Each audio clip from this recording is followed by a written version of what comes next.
Yadınızdadır, o vaxtı, məktəb vaxtı həmişə bizə deyərdiniz ki, o gündəliyə yazılan qiymətləri boş verin.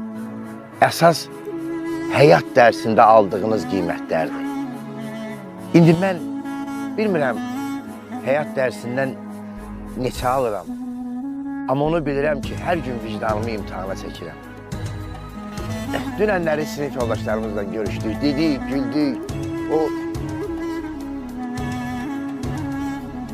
günlərimizi yada saldım. O məktəbin koridorlarında qaçırdıq. O kitabın qoxusu, məktəbin qoxusunu xatırlayıb kövrəlirdik, zarafatlaşırdıq. Həzin musiqidir, şirin nəğmədir, necə mənalıdır müəllim ömrü. Könüllər oxşayan xoş təranədir, günəş sevdalıdır müəllim ömrü.